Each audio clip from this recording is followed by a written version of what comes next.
Want to advertise your business in a cost-effective way? It's time to give podcast advertising a try. Research shows a high rate of podcast listeners made a purchase as a result of an ad they heard on a podcast. Visit podbean.com/brands to launch a cost-effective podcast advertising campaign in minutes. That's podbean.com/brands. One. Welcome to the latest episode of 5 on the Floor on the 5 Reasons Sports Network. Thanks for joining us on your favorite podcast app. We're on Podbean, Spotify, Google Podcasts, Apple Podcasts. We're also on Dash Radio on their Nothing But Net channel. That's every single weeknight at 7 p.m. Also, check us out on 5 Reasons YouTube an hour before every Heat game, before Floor, as soon as the game ends.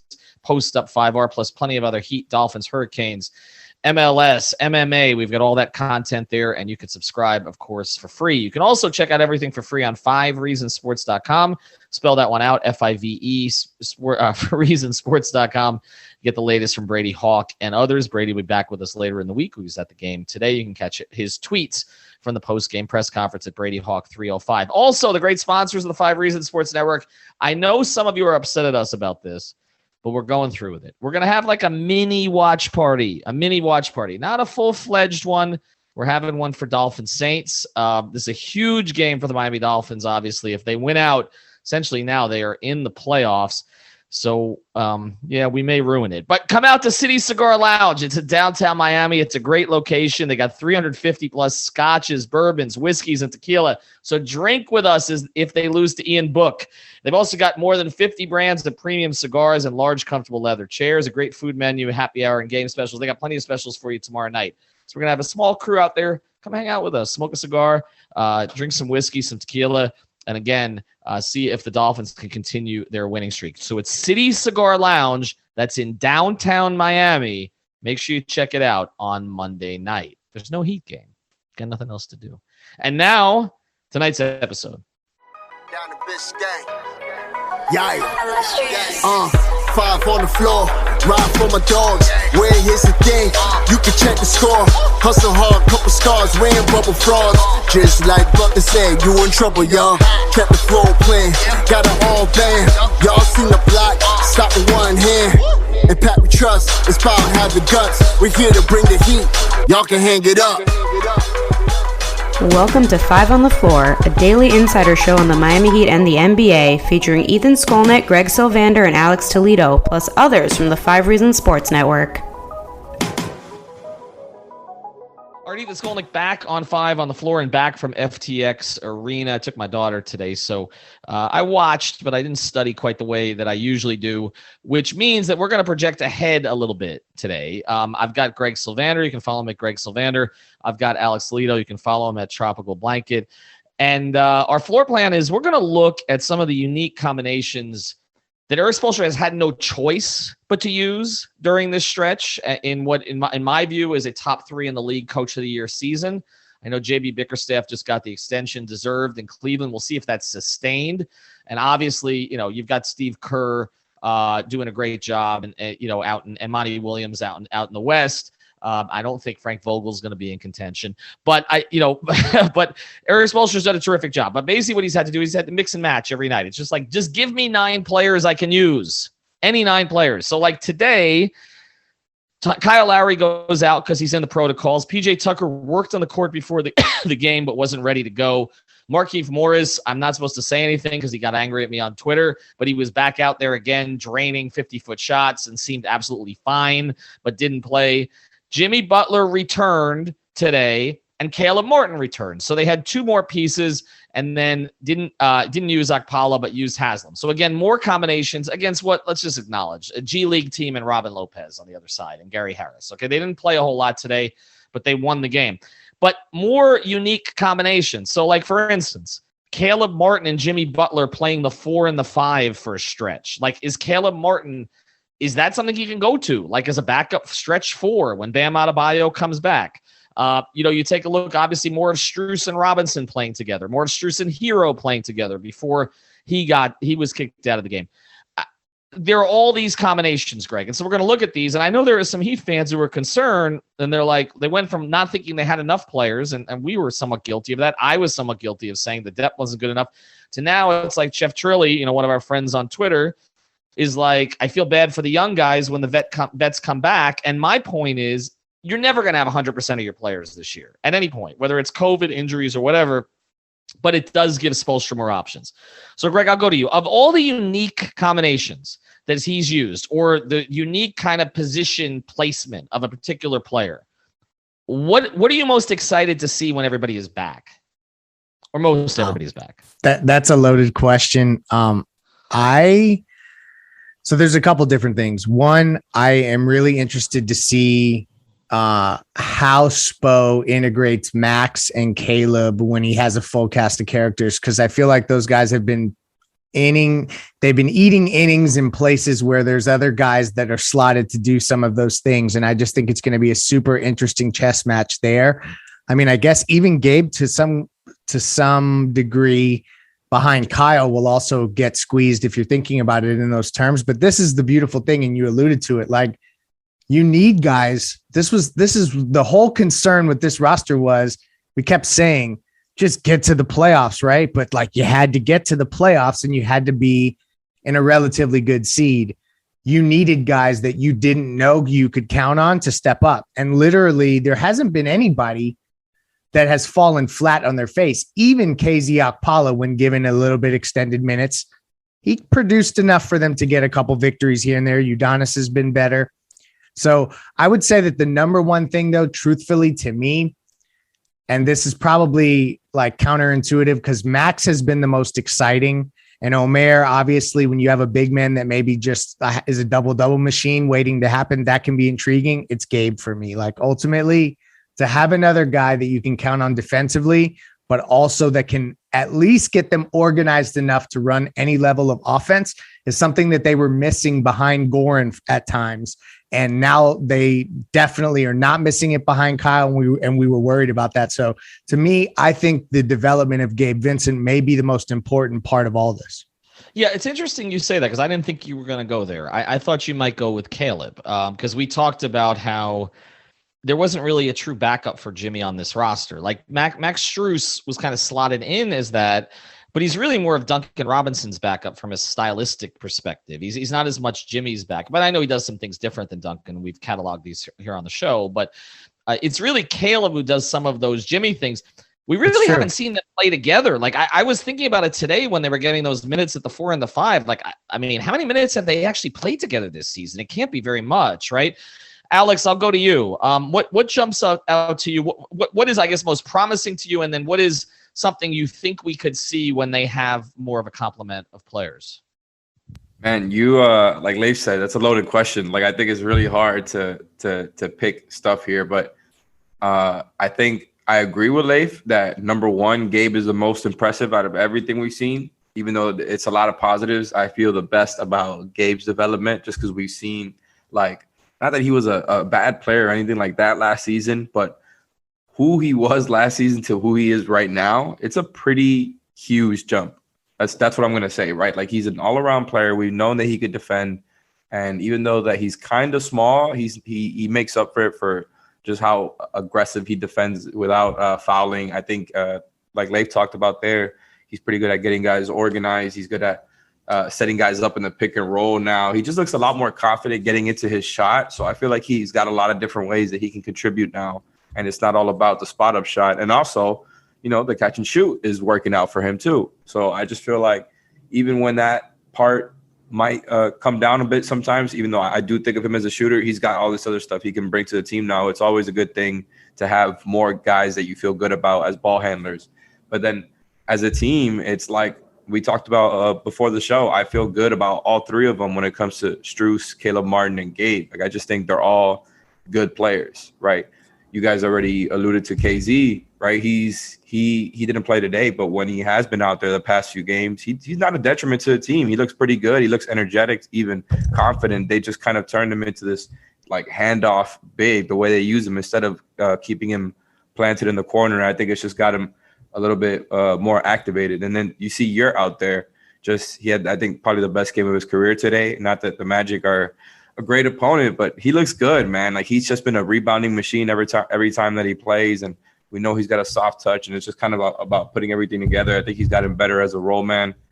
So it's just like everybody is standing out at the same time. But I think Gabe is the number one standout. Yeah, it's interesting that you guys go with Gabe because, before the year, I think, Greg. The gap isn't big, though. But Greg, I felt like True. you didn't you weren't comfortable with Gabe. I felt like at the beginning of the season. And I felt I was a little bit more. I think we all were with Max. I don't think anybody kind of knew what we had with Caleb. Brady and I sort of identified it at that first scrimmage, like, wow, this looks like a back of the rotation player, which at the time seemed pretty damn good. And now, he had 28 the last time he played. He had 17 tonight. And I was saying before we came on that, like, it took him a while. Like, I felt like he was rusty, and he ended up the game 7 of 11. Yeah. And he had a block. And I guess let's focus on Caleb here for a second, because we'll pivot back to Gabe. And then after the break, I have a question, because just a big picture question about this as a developmental season for the Heat, where it kind of fits. Because I think you can start to make a case. This may be their best developmental season they've ever actually had, which is a pretty high bar here. But I think the thing with Caleb that is so promising is his confidence in the jumper. Because if he develops that, he is able to guard up. We've seen that. He's not afraid of guarding bigger players. He was handling the ball today a lot, bringing the ball up the floor. And we know they needed another ball handler without Lowry. And the Hero kind of took some of that today, which I thought Tyler played fine before the ejection, but I thought Tyler was trying too hard to be Kyle today. He did have the 8 assists, but there were times he passed on shots he typically takes. Yeah, but he couldn't even hit heads.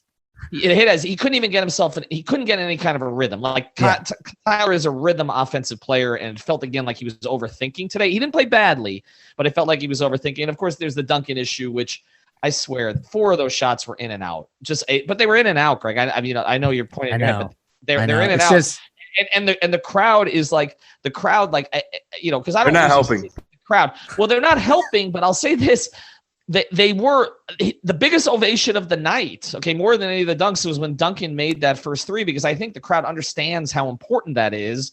They sense it. They're educated. I mean, Heat fans are a lot more educated than people give them credit for. Okay, I mean, again, I sat in the stands today in the lower bowl and listened to fans around. And they were all, they all also took the Heat minus 8.5. So they were glad that Orlando sat on it at the end of the game. But it's interesting to me with the Duncan thing, because it does feel like Heat fans are they're frustrated with him, but they want to will him to success because they kind of feel like maybe they can help him get out of his own head.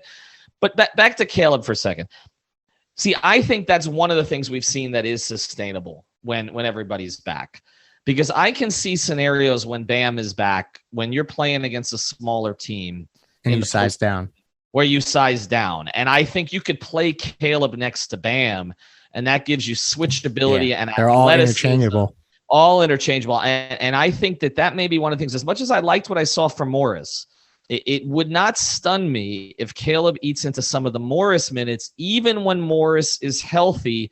And we have seen Markieff has lost minutes in the postseason before, just because you can get a little smaller, a little quicker. So I think that is one of the things that we can look at. I want to go to one of the others, though, the Gabe thing, because Lowry's out now, so Gabe's going to start.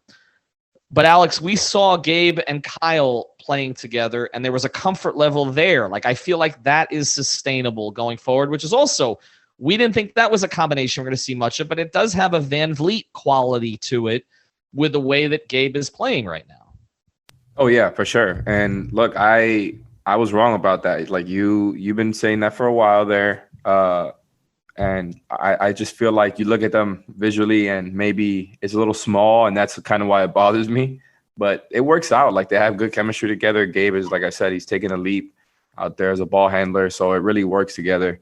And I just think he looks a lot more poised out there, even though he isn't Lowry level point guard. He's doing a lot of playmaking out there when he's on the floor, whether he's playing with Lowry or someone else. So I just think like that combination has definitely worked. I think he can work well with other guys too. So I just think you can kind of plug him into whatever lineup you want to there. You feel great about him in any of these types of different lineups you're throwing out there, I think.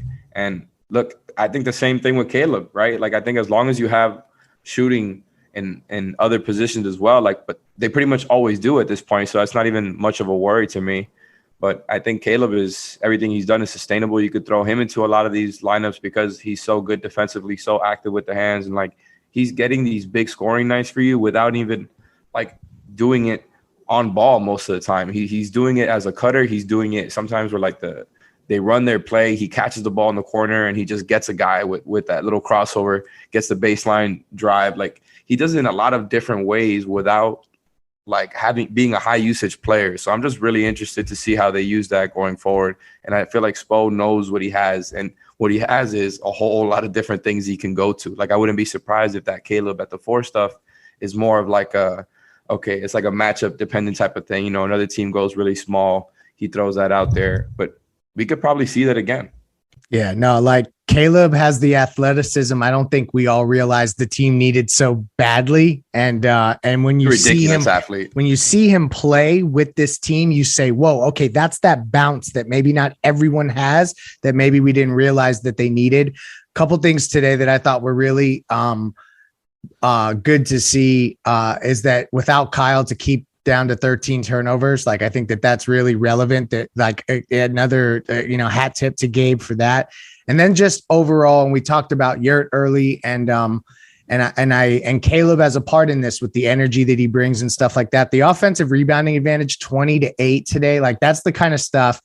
Usually when the Heat shoot 29% from 3, they lose. Like, our friend John Jablanca, I think is how you say his name, brought up that stat. When they shoot below the league average, they generally lose out all of those games. So to get the win today against Orlando, I just think it's a good sign, considering no Kyle, considering no Bam. All right, we're going to talk a little bit more about the bigs and also some sort of generalities here, how to put this into perspective. Before we do, tell you about a couple sponsors of the 5 Reasons Sports Network. PrizePicks.com. Use that code 5. That's daily fantasy. That's where you want to go for it. Of course, you can play the Dolphins Saints game if you want. I would be playing Jalen Waddle over tomorrow night. I feel like Tua's got his security blanket back. So go to PrizePicks.com. Use the code 5, F-I-V. Of course, you can do it on all the NBA games as well. Make sure you deposit, too. You can't play if you don't deposit, and they will match your initial deposit. So you may want to deposit a little bit more and just play a little bit as you go. Also, want to tell you about another of our sponsors, therapistpreferred.com. That's for premium CBD. Get 25% off. Use the code 5RSN, 5RSN for 20% off. And for all of your grooming products, cologne, deodorant, all that good stuff. And they even send you some free stuff occasionally you're not even expecting. Go to manscaped.com, manscaped.com. Use the code there as well, 5RSN. So Prize Picks, use the code 5, F-I-V-E. And for Manscaped, the Therapist Preferred, use the code 5RSN. You mentioned the offensive rebound, and we didn't talk a ton about Yurt today. And I feel like we should, because this is another of these, opportunities that's been created by absences. And Akpala's gotten some of these minutes, as you mentioned, but Akpala didn't play today. He went with Haslam, and he went with Yurt as a starter again. You're not going to have C. Dedmon for a couple of weeks. There's still no Bam. Tucker's coming back. Morris is coming back. You would figure with Bam, Tucker, Morris, Dedmon, that Yurt goes back to being your 5th big. And Haslam goes to being your 6th big. And Akpala's your 7th big, I guess. But when you see the shooting touch, when you see the ball finding a guy consistently, and the mistakes seem to be fewer of late, I can see, Greg, a scenario where Heat fans are going to be saying, why don't we see Bam next to Yurt? Why don't we go bigger on occasion when Tucker is out? Whereas I'm maybe pushing more of the Caleb agenda here to play smaller, because that seems like a Spo thing. Could we see Omer with Bam? Could we see Omer a little bit more with Dedmon? Although that seems a little clunkier to me. Could you see Omer with Tucker, maybe even with Morris? I mean, could we just see Omer? I guess that's the question. Yeah, no, it's a good question, because you talk about all these seasoned vets that have won championships. Like even Keefe, was on that roster, and Dedmon obviously is a veteran. I think that there's a path for Omer to getting minutes. I don't know that it would be late in the playoffs this year unless something really drastic changed injury wise.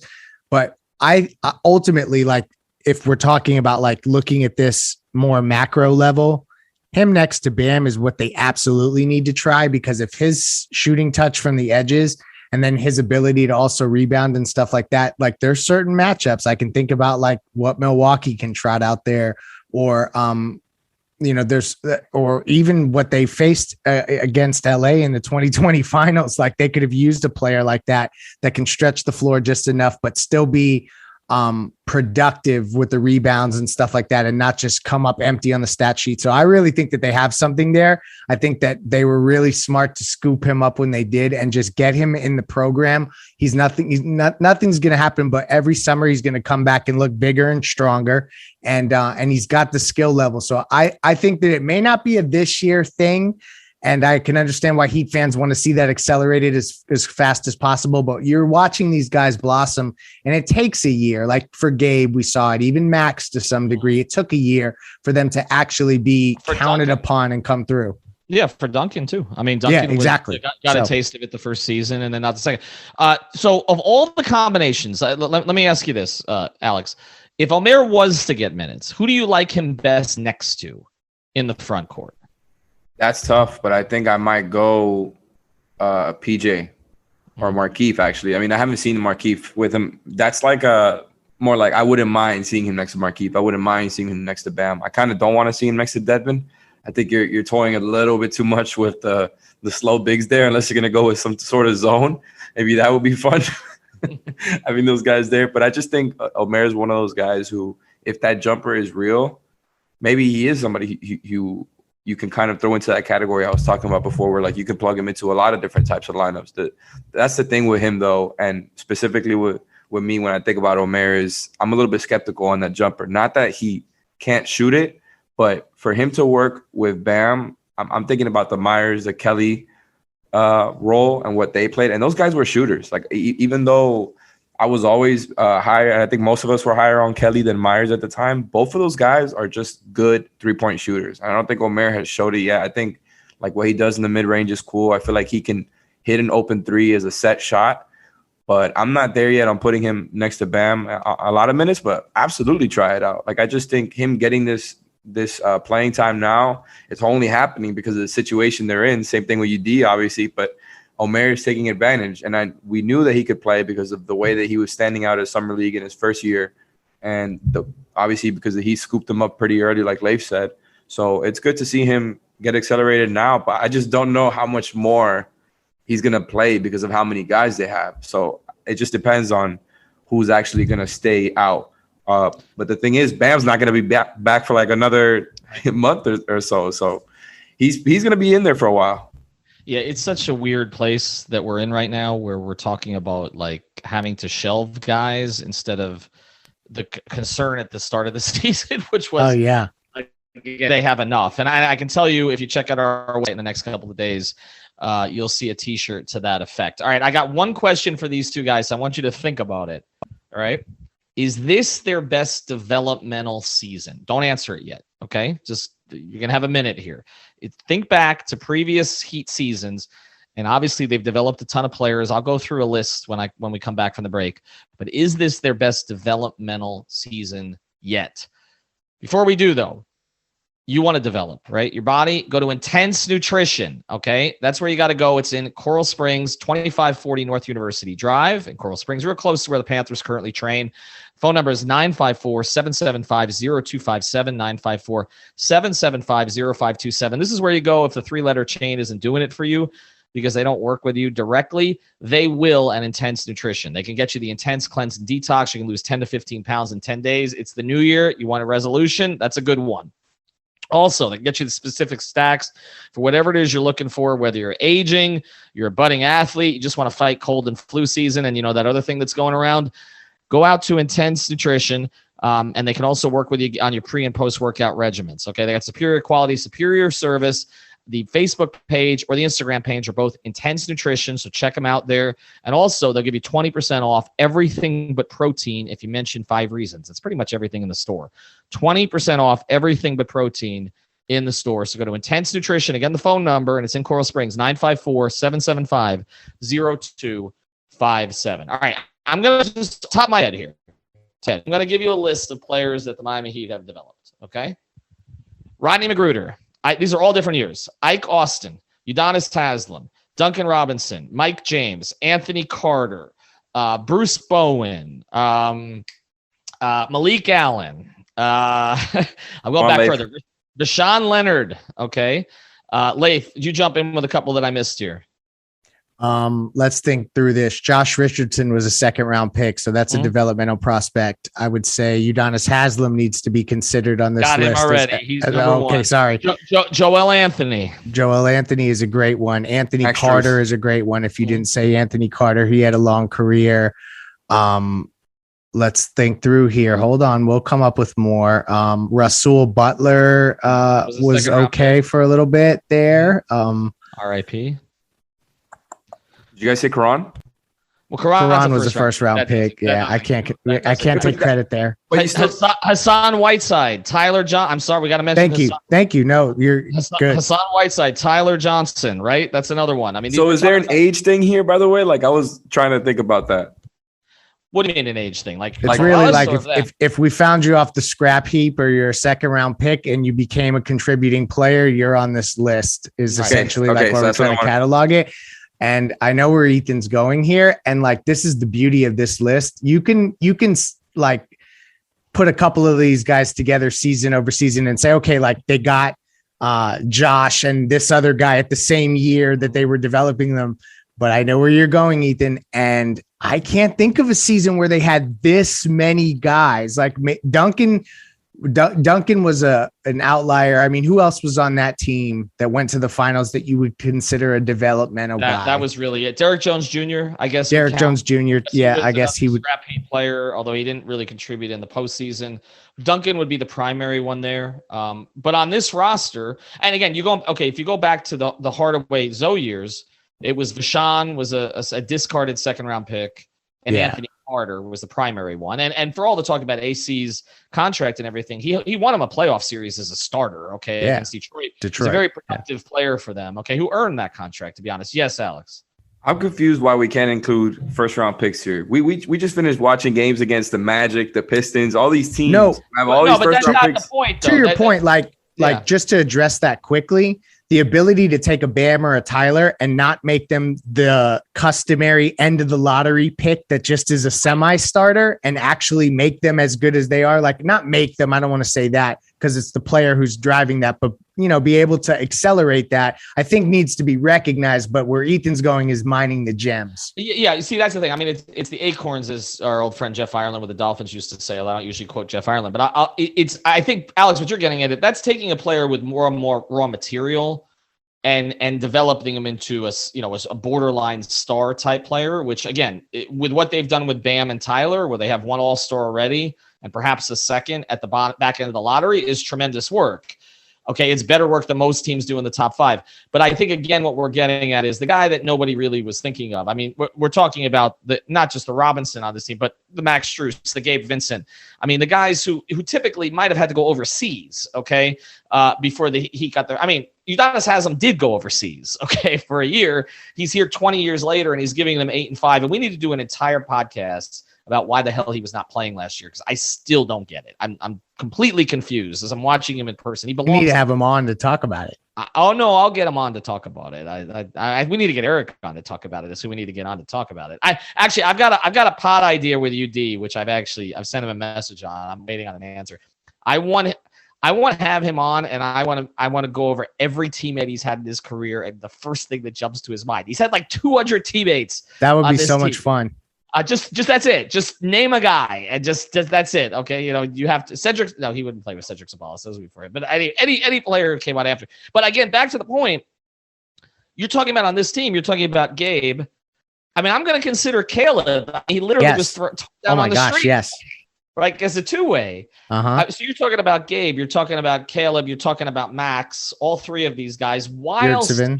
Yurt, while you still have Duncan and Udonis, who were 2 of those projects on the roster. Tyler and Bam both getting better this season. And Tyler on a rookie contract just to pile on. I think it's their best developmental work. And I think if that's the case, then of all the things you give Eric Spoelstra credit for, the number one thing, and I remember this conversation with him a couple years after the Big 3, was he said, we're going to become more of a developmental organization. And this was really his work. Yes, Greg. The one thing that I just want to say that this developmental work does is it awards them the ability to look at a first round draft pick and say to themselves, can we reproduce what we would get, the value we would get from this future first round pick via the way that this developmental farm system is now working? And that becomes that much more like they're inclined to include those in trades. So continue to watch for those first round picks to fly when available. Well, I mean, why would you need them? And for the Heat executive who listens to this pod, if you're listening to this all the way to the end, okay, we will give you credit for developing players during the Big Three era, because I always get that comment. Because they did develop a couple of players, right? Mario Chalmers, to the degree that he contributed to championships, was a developmental player. Norris Cole, drafted at the end of the first Beasley. round. Okay, we're going to end on that. That was not the Big Three era, Alex. So we'll give them credit for that. They traded Michael Beasley a month after they signed LeBron, so I think it counts. I guess it does. Bees, well, we want to bring Bees back. By the way, one other thing we want to say here. I lost my train of thought. Rio, trying to make a comeback. You want to call up? Come on, 5 on the floor. We'll bring you on. Thank you for listening to the 5 on the Floor on the 5 Regional Sports Network.